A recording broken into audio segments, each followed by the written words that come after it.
Salut les amis. Bon ben, on rentre dans les sentiers de la gorge Quaticook aujourd'hui, que je vous présente ça tranquillement, pas vite, que à bientôt. À la... Bon, en plus qu'on a traversé le pont, vous allez voir ça en short. Bon, aujourd'hui c'est un temps justement d'automne, avec des couleurs un peu partout, mais il y a quand même encore du vert, je veux dire. Je t'ai soufflé les amis, excusez-moi. Et c'est une belle journée pour se promener. Un ciel bleu, des beaux nuages et en ce moment, je m'en vais vers une petite anecdote sur le parc de la gorge de Quaticook pour les campeurs et un terrain de camping. Et oui, puis en plus, vous avez le droit d'aller dans tous les sentiers quand vous êtes au terrain de camping. Que ça vaut la peine de venir camper puis de visiter les sentiers, visiter les cours d'eau, de visiter ce que vous voulez visiter. Et il y a la gorge, c'est un trou qui est moins gros que dans le temps que je suis déjà venu. Dans le temps, c'était beaucoup plus gros. Il y a des petites rapides et de beaux sentiers bien aménagés. Il y a des activités de soir aussi pendant l'été où est-ce que c'est tout illuminé et que c'est de toute beauté que je vous invite à venir visiter la gorge de Quaticook. On continue notre marche. Dans le terrain de camping, on retrouve une piscine pour quand on veut se baigner. Mais là, en ce moment, c'est en automne, comme vous voyez les feuilles. Donc, elle est fermée. Puis il y a des parcs à eau, puis sûrement des parcs à jeux aussi pour les enfants. Ça, j'en sais rien encore. Si je le vois, je vous le montre. À tout de suite pour le restant de la vidéo. Et oui, on a un parc à jeux. Et des tables pour manger, un lunch, pour pique-niquer, proche du parc à jeux où que les enfants peuvent jouer. On continue notre marche. Bon, j'ai pris tous les renseignements que je devais prendre pour pouvoir savoir pour le camping. Mais disons que c'est intéressant comme camping et je dirais que pour mes abonnés qui font du camping, ben vous pouvez venir sans problème. Réserver avant, ça va toujours mieux. Il y en a du camping d'hiver, d'été, que si vous avez un véhicule qui campe l'hiver, automatiquement, vous pouvez venir. C'est sûr que vous n'aurez pas accès à la piscine, mais à différentes affaires comme les sentiers. Tous les sentiers, à ce moment-là, sont ouverts pour ceux qui campent, qu'automatiquement, c'est comme si vous aviez payé pour vos sentiers. Pour la liste de prix, elle va être sur la photo que j'ai prise, que je vais vous mettre aussi en partage, puis c'est un peu ça. Qu'aujourd'hui, une temps d'automne, il y a encore des campeurs un peu dans les stationnements, dans les places de roulotte. Et si moindrement que vous êtes mal pris parce que ça dépasse la hauteur maximum, il y a toujours une place de dépannage avant le camping qui peut être possible, ou sinon on vous envoie dans un camping qui est tout près, que automatiquement vous allez pouvoir avoir la chance de pouvoir être dans ce coin-ci. Qu'on se retourne parce que là, d'une manière, j'ai le soleil, que c'est ça je vous parle, mais en marchant cette fois-ci. Mais d'une manière, c'est assez intéressant avec la piscine et tout, les jeux d'eau, un terrain de jeu, des tables à pique-nique pour faire un pique-nique ici, puis plusieurs places que vous pouvez aller à la toilette, faire du lavage et prendre des douches. Que le camping est vraiment, vraiment intéressant pour les amateurs de camping. Et là, je vais vous prendre un peu les places où il y a des services qu'on va voir dans pas long. À tout de suite!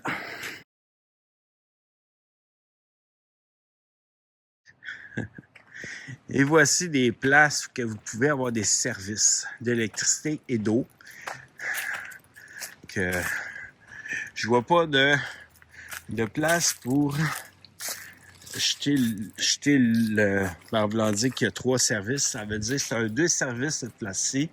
Mais normalement, vous avez des places qu'il y a 3 services aussi dans le camping. Donc, vous avez aussi votre place pour mettre votre tuyau qui jette votre eau noire puis votre eau grise. Mais ici, on parle c'est ça, un camping que vous pouvez stationner votre petite roulotte et que vous allez avoir de l'électricité et de l'eau ici. Mais je pense que c'est une tente plus que d'autres choses. Parce que là, je viens de voir le dessin de la tente. Mais sur ça, j'ai une carte que je vais pouvoir vous montrer ça par la suite. Tous les terrains qu'ils ont. Mais ils ont des terrains de camping pour les roulottes et des terrains de camping aussi pour des motorisés, roulottes et des tentes.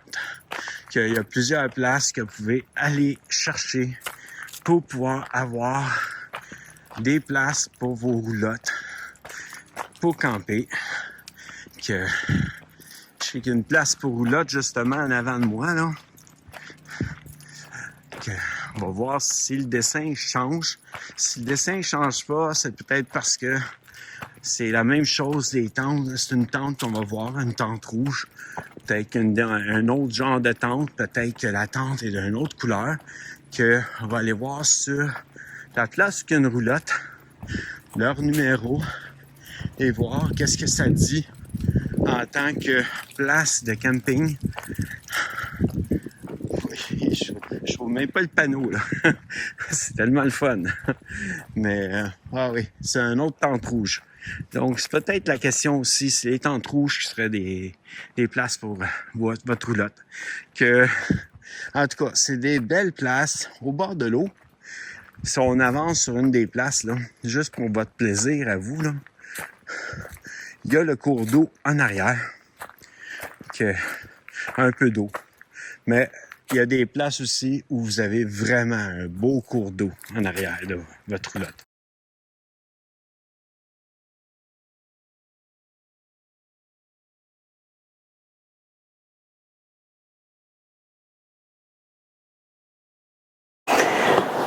Je reviens un peu sur le camping, gorge de Quaticook, parce que bon, c'est un montage que je dois faire et que je suis pas revenu dessus, mais il y a des forfaits pour du 3 services là-bas, donc eau, électricité, égout, qu'on parle dans ce temps-là, c'est quand c'est 3 services. 73,95 par jour, ça va peut-être changer que l'année prochaine. 443,70 $ par semaine quand vous voulez aller faire du camping là-bas.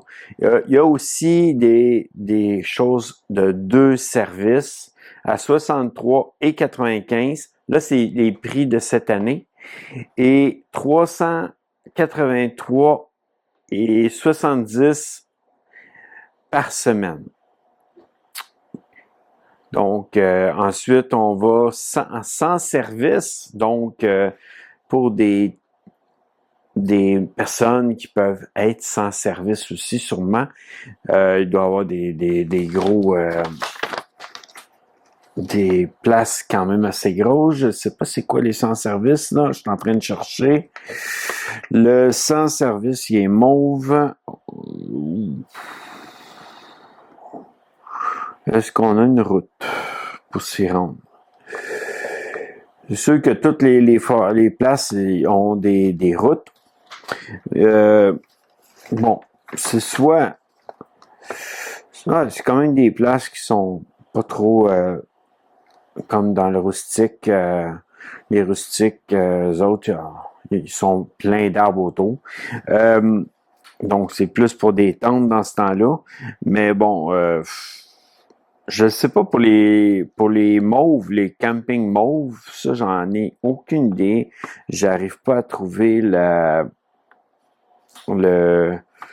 ce que ça peut être. Mais bon, c'est un sans-service. De toute manière, donc sûrement pour des tentes ou de quoi qui a déjà toute son électricité, son eau et tout, des véhicules, mais je pourrais pas vous dire, parce que là, c'est mal pas vraiment bien expliqué, même sur le site Internet. Le rustique, bon, on parle vraiment de tente à ce moment-là. Le rustique, c'est où il y a du bois et de tout, donc une tente qui va se planter donc dans une place qui est possible dans ce temps-là de planter votre tente. Ça, c'est le rustique. Sans service tente. OK, les sans service tente sont comme jaunes. Ah! Donc, on a un sans-service qui est mauve. Ça doit être ça peut être des roulottes ou des choses qui on n'a pas besoin de service. Sûrement, parce que là, j'ai une affaire qui est sans service tente. Ah, OK. Donc, il y a la tente aussi, 2 services dans l'hiver.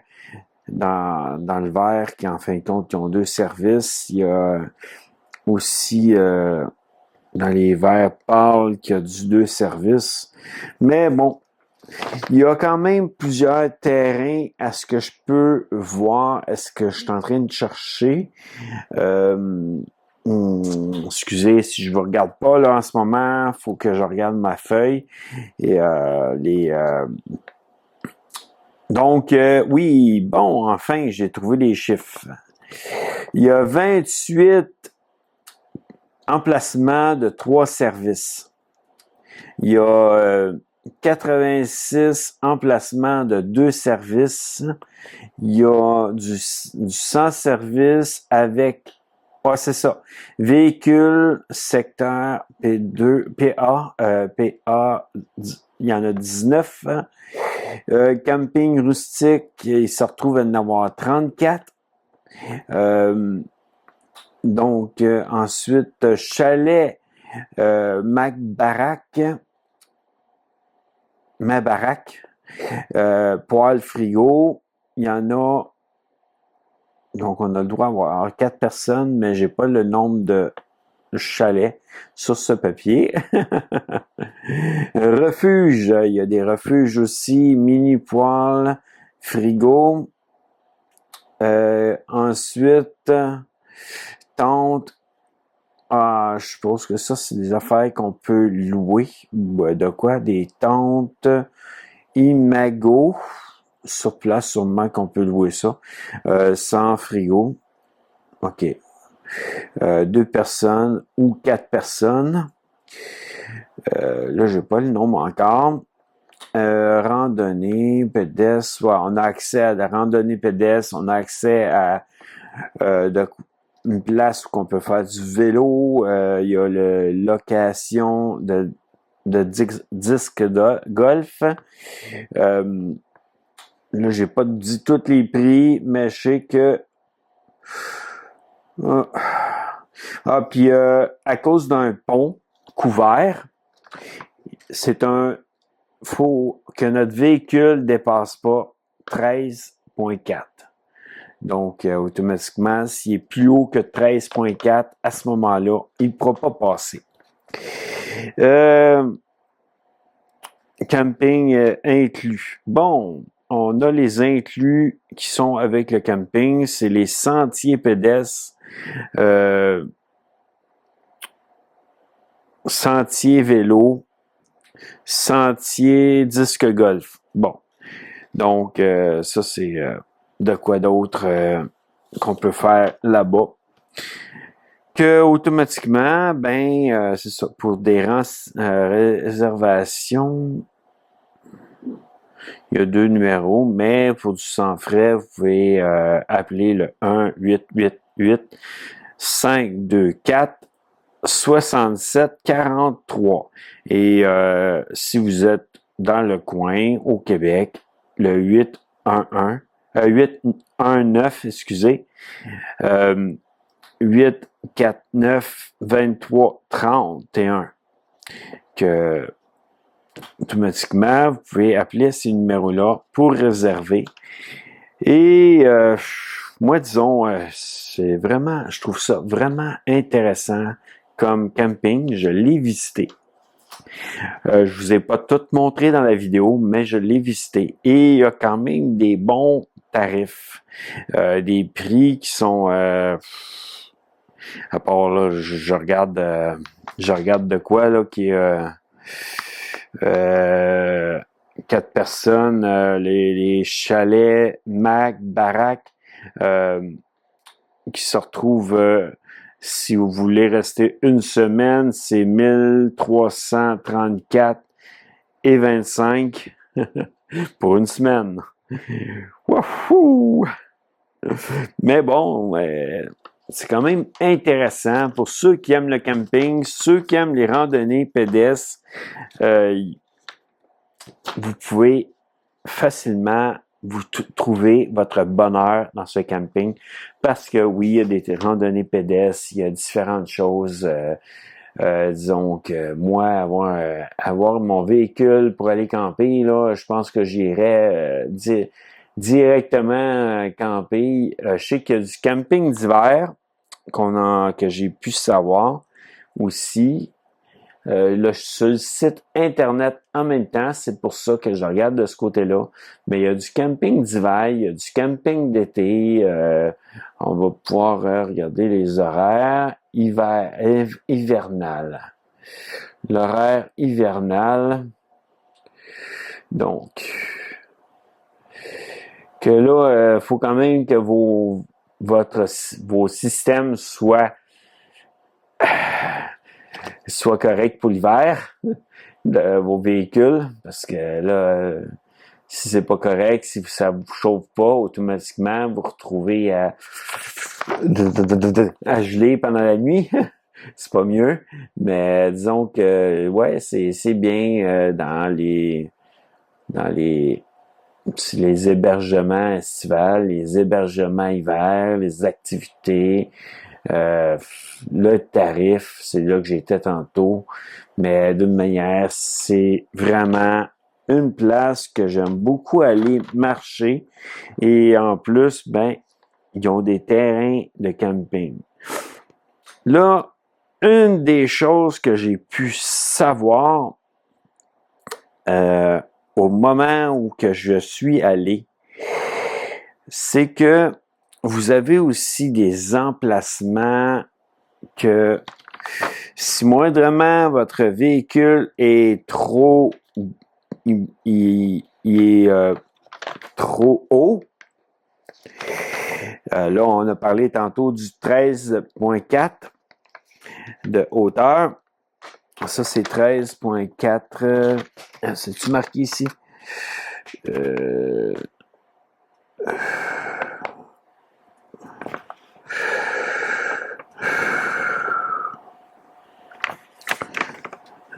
Je sais pas si c'est en pied ou en mètre, là. En tout cas. Mais le pont, c'est un pont couvert. 13.4. Je pense pas que ce soit en mètre. Je pense plus que ce soit sûrement en pied ou en pied, ouais. Mais en tout cas, c'est la hauteur pour pouvoir passer et continuer jusque dans le terrain de camping. Si moindrement votre véhicule est plus haut que ça, en pied, non, sûrement en mètre. En fait, un mètre, c'est beaucoup plus gros qu'un pied. Excusez-moi, j'ai de la misère à retrouver parce que là, elle me l'a pas marqué. Elle m'a pas marqué un M ou un P ou quelque chose pour dire que on peut pas passer. Mais ça doit être ça, des mètres.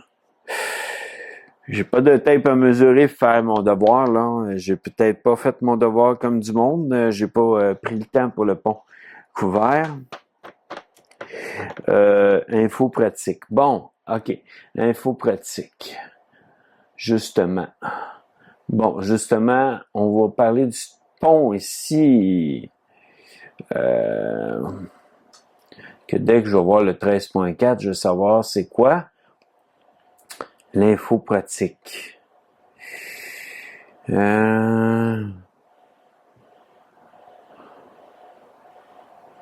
C'est intéressant de savoir avant d'y arriver, puis avant de faire une réservation aussi de qu'est-ce qu'on a le droit, en voulant dire dans la hauteur et tout.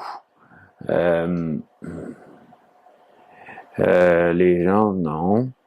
Non, non, non, non, non, non, non, non. J'ai rien qui parle du pont en ça. Vous m'agacez, là. Quel niveau de difficulté de sentier, non? Ça, c'est randonnée pédestre. Non. Vélo, montagne, fermé, randonnée d'hiver, raquette, trottinette, vélo, légende, lierre, non, patinoire, escalade, glace, ok, camping, pont couvert, s'il vous plaît, pour l'info pratique. Il manque juste ça dans ma recherche. OK. On monte le pont couvert, encore sur ça. Ah, l'image ici me donne-tu... J'ai-tu le droit de l'ouvrir? J'ai-tu le droit de l'agrandir? Non. OK, j'ai rien. J'ai carrément rien. Informez-vous, pareil, avant d'y aller, mais je pense que c'est ça, c'est en mètres, que automatiquement, vous allez pouvoir savoir si votre véhicule passe en dessous du pont couvert. Et s'il passe, ben à ce moment-là, vous allez pouvoir y aller. Mais l'information que j'ai eue, il y a un parking avant, que c'est un... En fait, ce parking-là, vous pouvez parker vos motorisés qui sont plus hauts. Et ça, c'est juste pour en quelque sorte, si moindrement vous avez réservé et que votre véhicule est plus haut que ça, à ce moment-là, ils peuvent peut-être vous stationner dans ce stationnement-là qui est juste avant le pont et vous allez peut-être un peu payer, un peu moins payer, mais d'une manière, je ne sais pas pour ça, mais d'une certaine manière, c'est que vous allez avoir une place, un emplacement qui va être de secours pour eux, parce que de manière, vous avez réservé. Donc, il faut voir avec eux si moindrement votre véhicule est plus haut que cette hauteur-là. Je sais que c'est 13,4, mais pour le reste, moi, disons, déjà, j'ai un peu de misère avec la question des